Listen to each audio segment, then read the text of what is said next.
오늘 주신 이 말씀들 가운데 징조라는 말이 마음에 많이 와닿더라고요. 그래서 제가 묵상한 말씀들이 징조를 중심으로 해서 이사야 본문과 열왕기상과 또 마태복음 이렇게 세 가지 텍스트인데요. 이 이사야 7장 본문은 지금 전쟁 상황이거든요. 당시에 그 아람하고 북이스라엘이 동맹을 맺어서 남유다를 공격하는 상황입니다. 그때 유다 왕 아하스에게 여호와께서 이렇게 말씀을 하셨대요. 너는 내 하나님 여호와께 한 징조를 구하라. 한 징조를 구하되 깊은 데서든지 높은 데서든지 징조를 구하라. 이런 말씀이에요. 자, 깊은 데서든지 높은 데서든지 이것을 영어 성경으로 찾아봤더니요. 깊은 데는 스올이라고 했고 높은 데는 헤븐이라고 했어요. 그러니까 스올에서든지 헤븐에서든지 징조를 구하라는 얘기입니다. 그만큼 징조가 중요하다는 거예요. 근데 여러분 한번 생각해 보세요. 지금 아하스 왕이 지금 얼마나 마음이 불안하고 두려웠겠어요. 지금 아하스가 구해야 되는 거는 큰 군대가 아닐까요? 아니면 좋은 무기가 아니겠어요? 근데 하나님은 아하스한테 징조를 구하라고 하십니다. 왜 그럴까 도대체? 징조가 뭐길래 징조를 구하라고 하시는가? 징조가 그만큼 중요하다는 뜻이에요. 군대도 중요하고 무기도 중요하지만은 징조는 그보다 더 중요할 겁니다. 그래서 징조를 구하라. 하나님이 징조를 주신다. 구하면은 주신다. 그러므로 주께서 친히 징조를 너에게 주실 것이라 했어요. 보라, 처녀가 잉태하여 아들을 낳을 것이요 그의 이름을 임마누엘이라 하리라. 임마누엘은 그 전쟁통에도 하나님이 우리와 함께 하신다라고 하는 의미가 지금 여기 담겨져 있습니다. 그 두려움 속에서도 하나님이 우리와 함께 하신다라고 하는 그 확실한 징조가 있다는 거예요. 징조. 그 징조가 별거 아닌 것 같죠. 우리가 생각할 때는. 근데 절대로 그렇지가 않습니다. 뭐가 확실하지 않더라도 뭐가 분명히 있다는 것을 보여주는 것이 징조고, 비록 실제는 아닐지 몰라도 실제와 사실상 다름이 없고 실제에 버금가고 심지어 실제의 그 모든 범주를 초월하고 넘어서는 뭔가가 이 징조 안에 담겨 있거든요. 그래서 이게 징조는 작지만 결코 작지 않다. 깜깜한 속에서 아주 작은 빛의 징조가 느껴진다고 합시다. 지금 칠흑과 같은 어둠인데 여명의 기운이 아주 살짝 있어요. 보이지는 않는데 그런 징조가 느껴져요. 그렇게 됐다고 하면은요, 이미 그 어둠은 아까 그 어둠이 아니에요. 그 징조가 있는 것과 없는 것은 천지 차이입니다.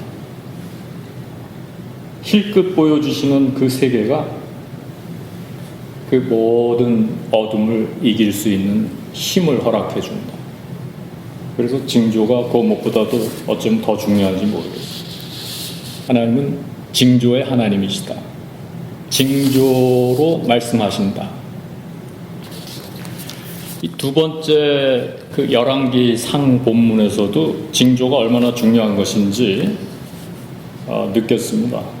여기는 이제 극심한 가뭄의 상황이거든요.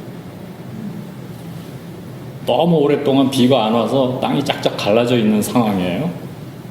근데 엘리야가 큰 비 소리를 듣습니다. 이 비가 오기 전에 큰 비 소리를 먼저 들은 거예요. 징조죠.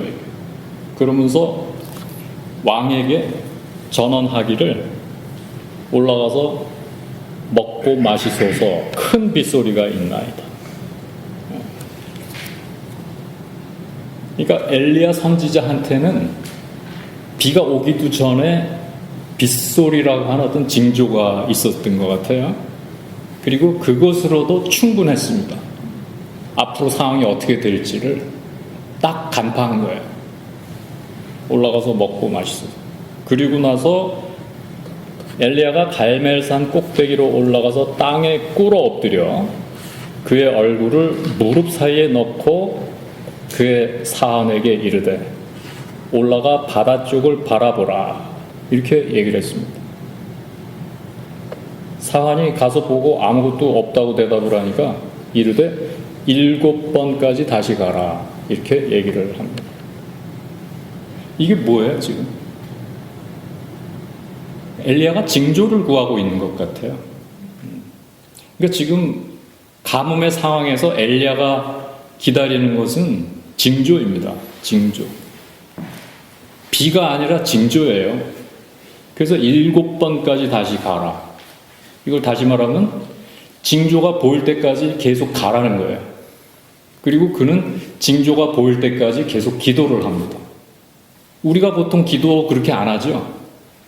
우리는 현실을 구하는 기도를 잘하죠. 우리는 비를 구한다 이거예요. 가뭄에 비를 구하지 비가 올 징조를 구하지는 않잖아요. 근데 지금 이사야도 그렇고 엘리야도 그렇고 징조를 구하라 이거예요. 징조. 왜 그러냐? 징조에 모든 게 담겨 있어요. 징조를 본다는 것은 모든 것을 보는 것입니다. 그러니까 여러분이 이 점을 잘 아셔야 돼요. 하나님은 모든 걸 보여주지는 않아요. 그리고 모든 걸 보여줘도 우리가 볼 수도 없어요. 그렇지만 우리가 구하면 하나님은 우리에게 징조를 보여주신다. 징조는 작지만 결코 작지 않다. 왜냐하면 거기에 다 들어있다. 다 담겨 있다는 거예요. 자, 세 번째 본문도 한번 생각해 봅시다.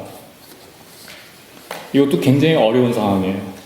아직 동침도 안 했는데 약혼녀가 임신을 했어요. 이 요셉으로서는 굉장히 힘들 수 있잖아요, 이거. 도대체 어떻게 된 일일까? 굉장히 혼돈스럽고 또 화도 나고 어떤 배반감이 느껴질 수도 있는 그런 상황입니다. 그 말씀을 읽어보면 이렇게 기록이 되어 있습니다. 마리아가 요셉과 약혼하고 동거하기 전에 잉태된 것이 나타났더니, 성령으로 잉태된 것이 나타났더니라고 되어 있는데 제가 그 성령으로 잉태된 부분은 제외했어요. 왜냐하면 요셉이 아직 모를 때니까. 그죠? 마리아가 요셉과 약혼하고 동거하기 전에 잉태된 것이 나타났더니 그의 남편 요셉은 의로운 사람이라. He was a man who kept the law. 그러니까 율법을 지키는 사람이었다. 이런 뜻이에요. 그를 드러내지 아니하고 가만히 끊고자 하여 이 일을 생각할 때 He did not wish to publicly humiliate her. So he wished to divorce her secretly and he was planning this. 조용히 이 문제를 해결하고 싶어 했다는 거예요. 근데 그때 징조를 보게 돼요. 꿈에서. 그리고 그 꿈에 본 징조를 통해서 생각을 바꾸게 되는 거예요.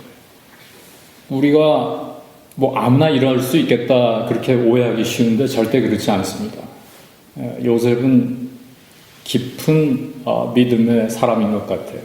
그래서 하나님이 징조를 통해서 나에게 말씀을 하셨다라는 사실을 요셉이 알았고, 어떤 자기의 그 복잡한 생각이나 어떤 계획과 또 그 복잡하고 혼란스러웠던 그 모든 것들에도 불구하고 그런 자기의 생각이나 자기의 계획을 따라가지 않고 징조를 통해서 꿈에 자기에게 말씀하신 그 하나님의 징조를 따라갔다는 것입니다.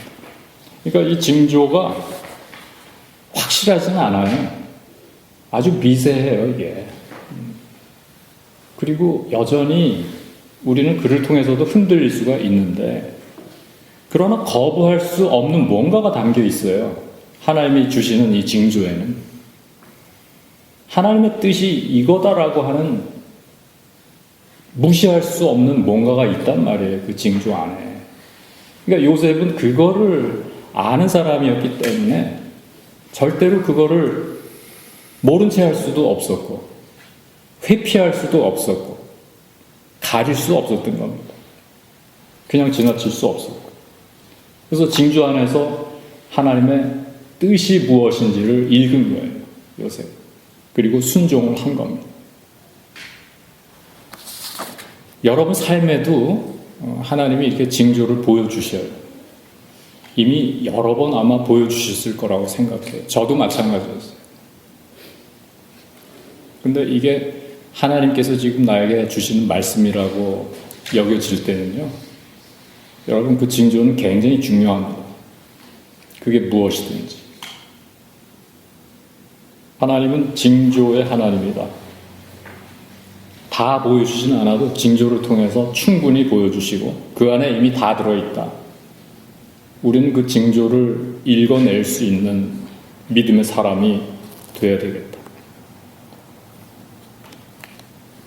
그러면 우리가 오늘 이 징조에 대한 말씀을 어떻게 적용하고 실천할 수 있겠는가?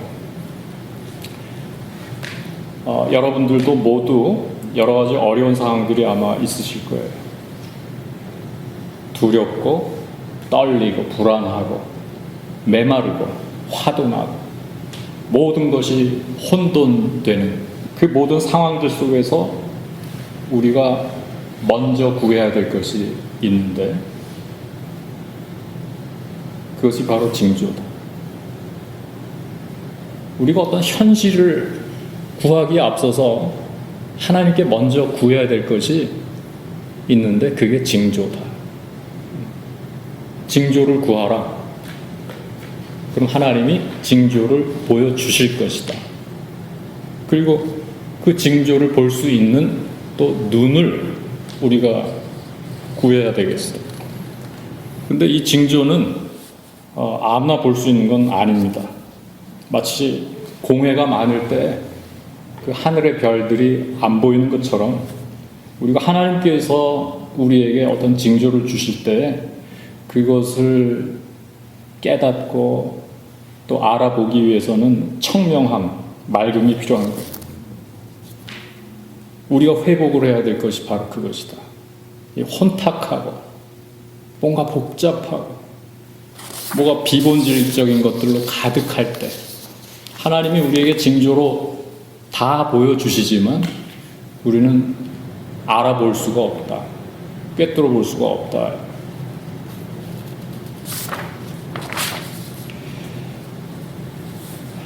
이제 우리가 성찬을 받을 시간이 됐는데요. 한 아기를 통해서 우리에게 징조를 보여주신 거예요.